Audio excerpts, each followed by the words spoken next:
Look at the bags in my eyes. Holy guacamole, I should have put makeup on. I'm so sorry if I'm scaring you guys. Sleep has not been my friend. As I was saying before, I just looked at myself on the screen and go, ooh, but truth and reality is, no, I'm not sleeping very well. Back pain has been my ever partner at night. Oh. So let's rewind and do this again. Squirrel. Hello. Oh, I'm gonna get me some coffee. Forget that.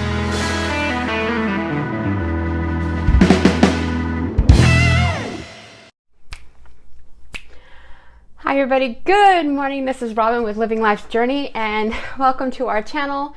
And yes, my husband is still deployed. I think that I think I should put like a marker how many times I say still deployed. Hi.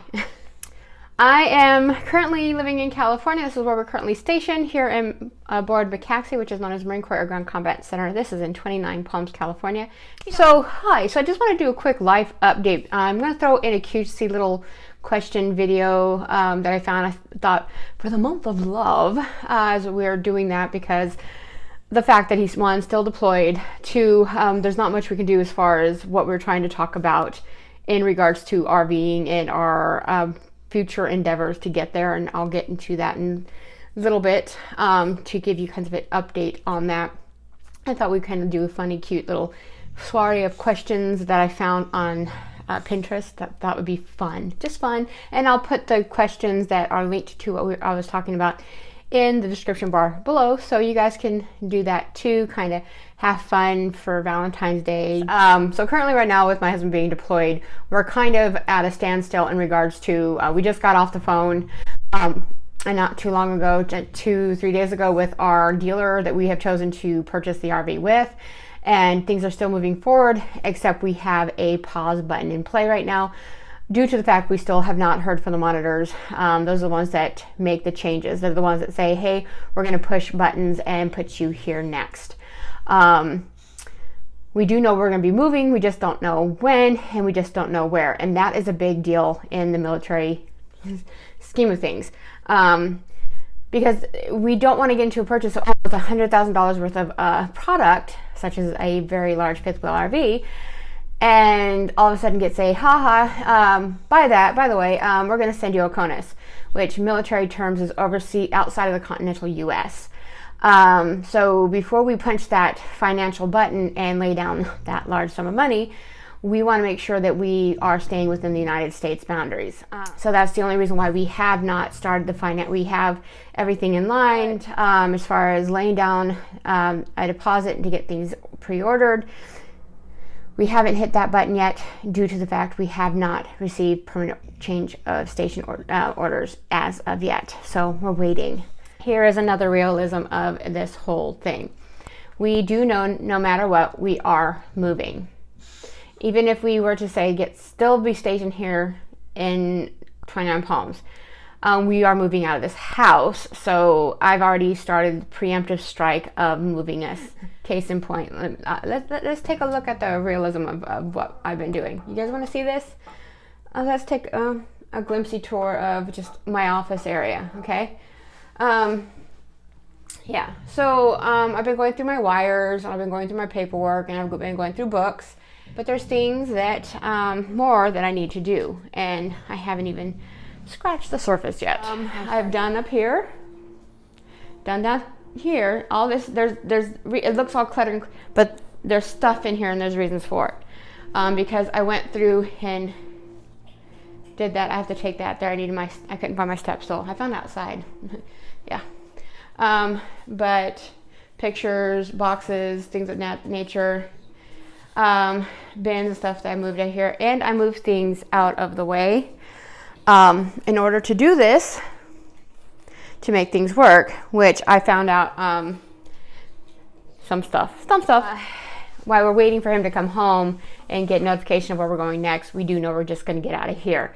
Even if it's just to move into a one-bedroom studio or a one-bedroom apartment while we're waiting for the next hit. We just don't need to be in here anymore. So that's what we're looking at. Um, the dogs. Look.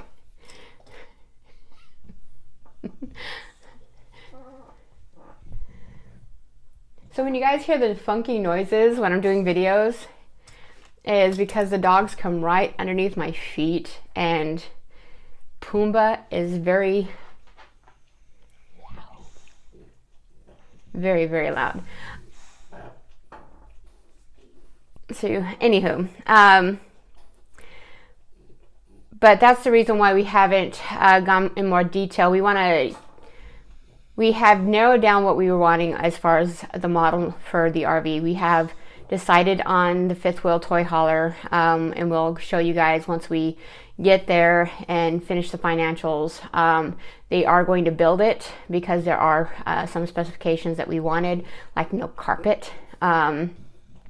Due to the fact we have a dog, we have dogs, plural, and allergies and stuff, we just don't want to deal with carpet. So there's some things that we made requests for, and wanting to add solar, things of that nature. So they're going to build it, and we're going to have it sent to the dealer from the factory. So there's things of that nature that we are taking into consideration to be done. So there was a time reference, but it was just, now we're just waiting for the military monitors. So it would have been nice to be able to, when you came home from deployment, to already have that done and be able to, a few weeks after you got home, to be able to move out of here directly into the RV. But it doesn't look like that's going to happen. But that's what we've been dealing with right now. Doing the best I can. But thank you guys for sticking around. Stay tuned for the video that's coming up. It is our Valentine's video tribute to all those couples. He said, she said. Just have fun with it. If you guys are interested in doing it, go for it. And I'll put the questions below. Just sit back and find the funny ones. I got this off of Pinterest. It was just a shot in the dark, something to put up for Valentine's Day. I was poking jokes with my husband about it because I thought it would be funny for Valentine's Day. So happy Valentine's Day to all you couples out there. Have fun, create memories, love one another, and I will see you guys next time. Much love. Bye. I don't know what I want to call this. This is the he said, she said game. And I'll go ahead and post in the description bar below all the questions we're about to ask. This is a fun little thing that I thought we'd throw in there for to recognize Valentine's Day, the love day, or whatever you want to call this, over amplified Hallmark Day. Just a fun little quick little thing for Valentine's Day to say hi and have fun with it. And if you want to do it, like I said, I'll put all the questions below so you guys can grab it and do it yourselves. So Ooh. Let's get this party started. My poor love is staying up to do this. He's tired. He's had a long work day, and it's late on his end of the spectrum. So it's early morning here. So we're going to start this. Like I said, this is a he said, she said, well, or who did it, or whatever you want to call this. So the first question is, are you ready for this, babe? He's like, get on with it. I'm done. It says, who said, I love you first? Was it me or you? Me. You? Where did you say it? In the car driving down I-5, and you almost killed us when I did it. Yep. Yeah. Never, ever, ever tell a girl that you love her while she's driving 65 miles an hour on the interstate. They can come to a dangerous conclusion. All right. So question number 2. Who noticed whom first? Was it me or you? Who noticed whom first? Okay, well, this is he said, she said. So is this just like all the he questions, or is this for you, or what? I'm asking the question. Did I notice you first, or did you notice me first? Oh, okay. Well, I didn't understand the rules of this. See, last week we did a video on communication, and I'm trying to communicate with her so she knows what I'm saying. Okay, so your assessment question. So who noticed who first? Mm-hmm. Was it me or you? You probably noticed me first. Although technically the very first time we met, we both noticed each other because you came to the bathroom door to tell me that the date that I had was still trying to get back into her dress because she kept getting out of her dress. Falling out of it. Alrighty, so question number 3. Who initiated the first date? Me. Where was it? Well, it depends. So, like, if you went by my version of date, it would have been when we went out to the very next night to that other bar. Because I was like, okay, well, I asked you to go out, you showed up, and we were there. But as we said later on, from what you said, if we went off the other version from when you and I talked about this years ago, I believe you said that you were the first one to say the initiation of the first date because it was the first time we went somewhere, just the two of us, with nobody else. True. I would say my version. Well, that's because you're you, and you say your version, I say mine, but that's okay. All right, but you did initiate the first date, though. So, oh goodness gracious, who wears the pants in the family? That depends on what kind we're talking about. Jeans, cami pants, or yoga pants. Because I don't wear yoga pants. Well, but as far as technically who wears the pants, who has control, we don't have that kind of a home life. No, I mean for us, it's a mutual thing. When I come home, I don't want to be in charge. I want her to be in charge. I'm in charge of everything all day long at work. I don't. It's like So 90. When we get inside the house, she tells me what she wants, and I do stuff. If there's something that I want, I tell her, and we work it all out. But if I'm going to be honest, I would say there's really no one person in charge or who wears the pants in the family. It's a mutual decision thing where we talk about stuff and we get stuff worked out. Next question. So question number 5 is who takes longer to get ready? Whether it's ready for church or ready for a date, who takes longer to get ready? Depends on what it is as to who's going to take longer. There's sometimes when I take longer, there's other times when you take longer. If we're to go in generalities all around the board, it's probably you that takes longer than me now. I agree. You do your makeup and all your other stuff. Whereas when we first got together, it was definitely me. Number 6. This is going to be funny. Who is the better driver?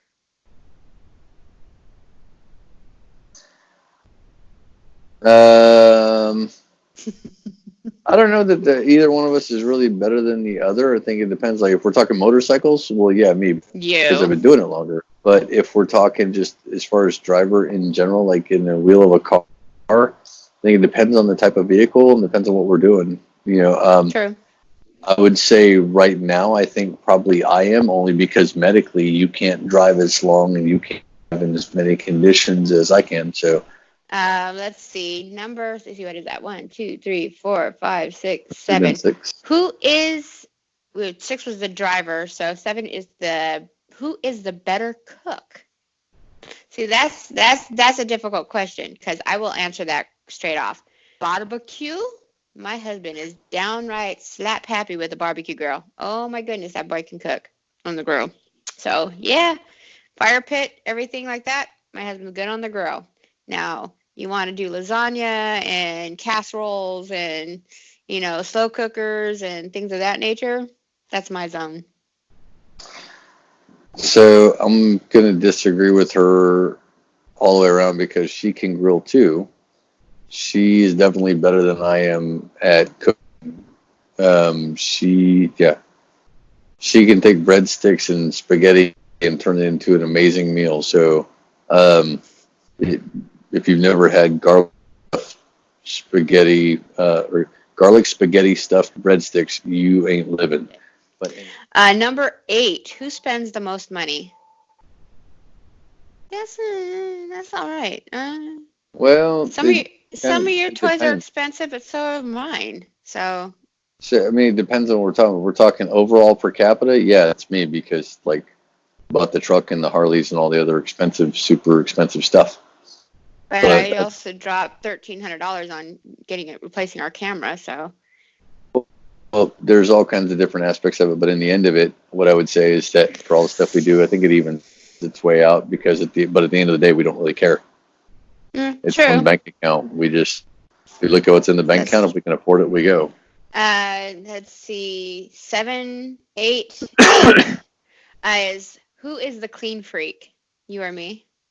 You. Yeah, I have to agree.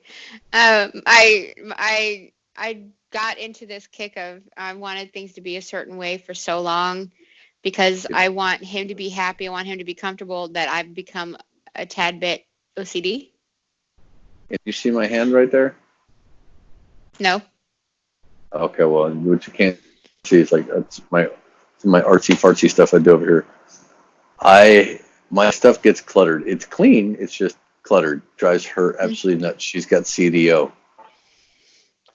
Yeah. They have to be alphabetical. Be in order.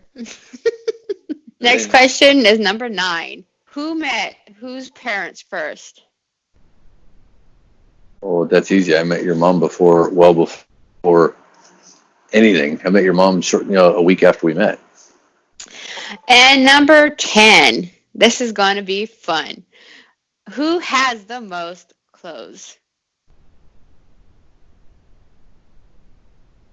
Who has 3 closets worth of clothes? Oh, and you can't even say I have 3 closets worth. I have 8 inches in one closet, which is old uniforms you told me to move. But anywho, yes, my husband has a little bit more clothing than me at this point, but he hasn't also had the opportunity to declutter. I decluttered about 80% of my clothing recently, so that's the only reason why I picked on him. But that truth is, when he gets home, we'll probably be decluttering a lot more than that. But as of right now, my husband has roughly 3 closets worth of stuff. I have more stuff because, like she said, she has gotten rid of a lot of while I've been gone. So, but we will be downsizing more, and we're going to have to because we're moving into a small box. But anyways, next Very question. much so. But anywho, but that is the last question, was who had the most clothes. But who loves who more, you or me? That's not even a question. Well, first, I wouldn't say it's not a competition, and second, I would say it's impossible to measure that. Very true. I agree. But I love you. I love you too. But thank you so much, baby, for staying up and doing this for fun. This is just a fun little thing, and just a fun little question thing that I thought we'd throw in just for the fun of it for Valentine's Day. But as you can see, he's still deployed overseas. Love you, babe. And he stayed up extra long just to do this video, and he's tired as all get out. And I appreciate you just spending extra time with me to do this. And so you can go to bed, babe, and I will talk to you later. But everybody, thank you guys for spending time with us today. And just have a wonderful day. You guys create time with each other, create wonderful memories, take the time to love one another, and just enjoy the journey you guys are on, because these moments are special. And as you can see, my husband's so far away, I don't get to hold him or hug him or touch him today. These moments I have to wait for until he comes home. So just cherish each other. They're special. Soon enough, though. Yeah, very much so. I'm counting down. I'm waiting for that return date to come through. But anywho, that's about it. You guys have a wonderful day. Have a good night, my love. All right, live the journey together. Love one another. Be awesome. Much love. Many blessings. Bye, everybody.